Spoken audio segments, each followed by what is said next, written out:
So I want to talk about the number 666 or 660 or 616, depending on your translations in Revelation. Because a lot of people think this is a particular person. Even within post-mill or preterist camps, it's often believed that if you take the Hebrew alphabet and you take the numerical values, that it comes up to Neron Kaiser. That's who this man is. And that makes sense. I can follow that. Some have argued it's Titus, and which obviously he was used to lead and destroy the temple in AD 70. But I don't think it's a particular man. It was a hard sell for me as I was trying to work through this over the past several years. And recently, I came across a video from James B. Jordan who explained this, and the lights came on so much more. And it's like, I don't know how to not see this. So basically, this is a number that represents man. And he explains that the Greek word used in that passage in Revelation, I think it's 16, where it's talking about this mark of the beast and the number representing a man, our translations should say the number of a mankind. Particularly the Greek word there, anthropos, I believe that's the word, is used in the Bible to talk about the Jewish sphere of mankind. And there's another Greek word that is used for the Gentile sphere often. And so we're to think, okay, there's this number representing mankind within the Jewish sphere. And so what are people marking their hands and forehead with? Well, with this number. Now, if you look at the Shema, Deuteronomy 6, 4 through 9, you're to mark your forehead, the last couple verses there, with the law of God, and mark your hands with that. It's to show that Yahweh is your Lord. He's the one who's governing your thoughts, your heart, the work of your hands, etc. You serve him. And of course, the Jews, when they crucified Christ, in the book of John, they tell Pilate, we have no king but Caesar. They would rather worship, honestly, a man rather than Christ, the God-man, the true and living God incarnate. And so this mark in Revelation, it's not dealing strictly with buying and selling in economics. No, this is totally dealing with the covenant-breaking Jews and their false worship that had become corrupt with the oral traditions of man.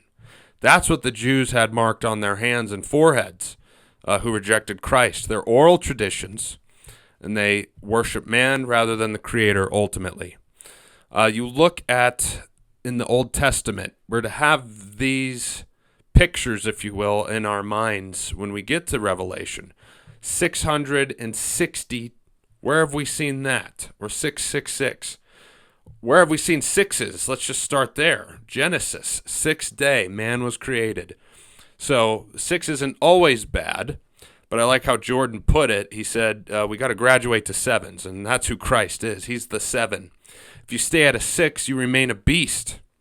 And so you see the Adam fall, and he, in a sense, is clothed with a beast to cover his sins.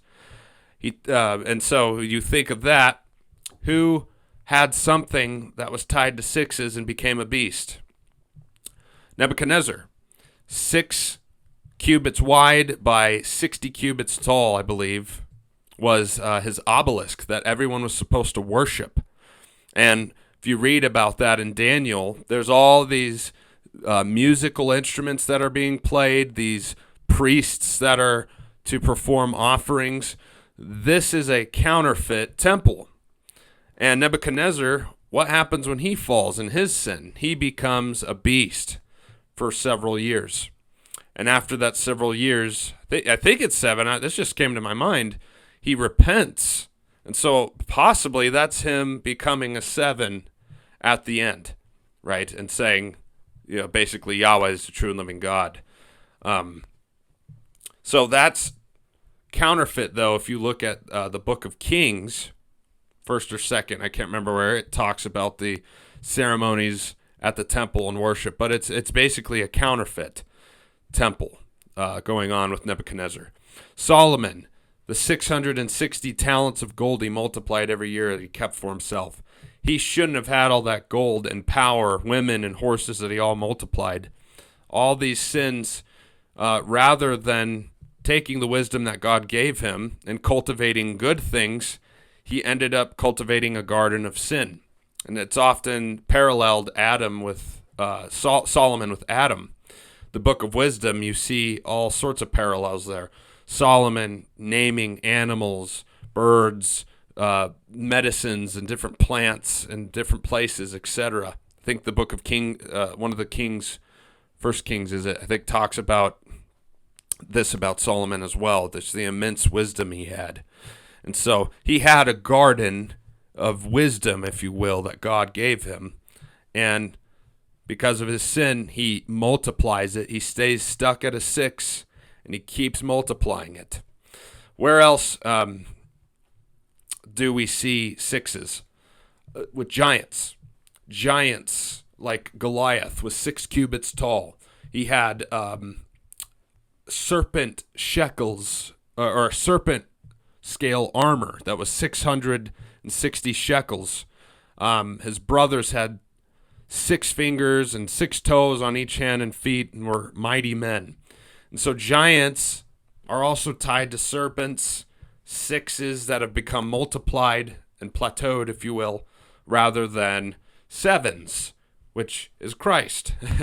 And so we are to become 7s ourselves rather than stay stuck at 6. And how are we graduated to 7s? What do we get marked on our hands and foreheads? The name of Christ, if you read Revelation. The mark of the Lamb is put on the righteous. And so hopefully that helps. Again, buying and selling with these marks, nothing to do with the economics in the first century, in Rome, and you had to have this. This had to do with worship in the temple. When you buy and sell from teachers, or when you buy from teachers, you want to buy gold. And Christ, he says in Revelation, buy from me gold. So that's the context. We're not getting all allegorical here where, some of this gets tough. Rather, we're taking the literary clues from Revelation and the imagery from the Old Testament and trying to make sense of this 666 number.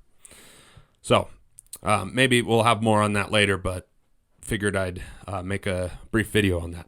Thanks for watching.